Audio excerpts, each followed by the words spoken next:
Week 4, sugar, insulin and diabetes. Without going into too much detail regarding diabetes, very simply, unless you have type 1 diabetes, all other types or categories of diabetes are due to lifestyle habits or poor choices.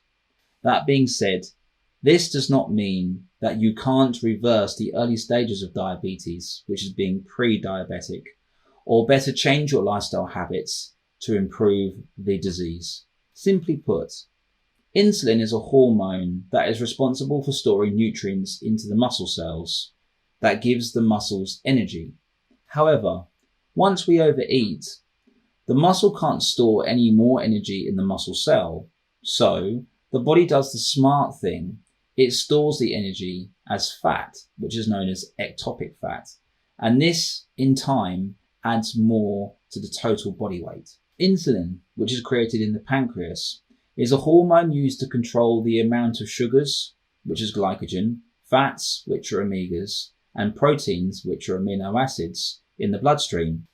If these levels get too high, insulin is secreted into the blood, and these fuels from food are redirected, eventually being stored as fatty tissue or ectopic body fat.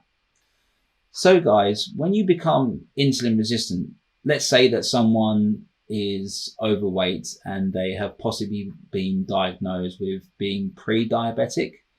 Not only does it mean that you become insulin resistant, the fact that you're having too much carbohydrate, but you're probably having too much overall calories and you're having too much food per day.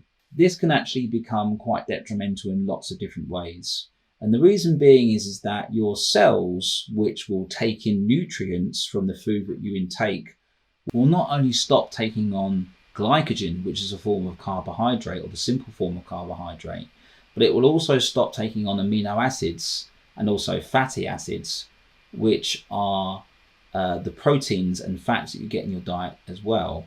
So it's quite a bad all-round thing to happen. When you have diabetes, it is very much a disease, and if you're pre-diabetic, this is something that you can reverse quite easily with the intermittent fasting and the calorie tracking. So we recommend that you start to increase your exercise and find a way to increase your exercise, even if it's just the walking, and also to start to use the tools that we are teaching you in terms of the nutrition course to reverse this disease and reverse the process of diabetes. When the body is constantly hit with refined sugars and proteins from a person's diet, it creates an imbalance within the body and the overproduction of insulin from the pancreas. In time, the body becomes desensitized to insulin and the person's blood sugar levels become erratic.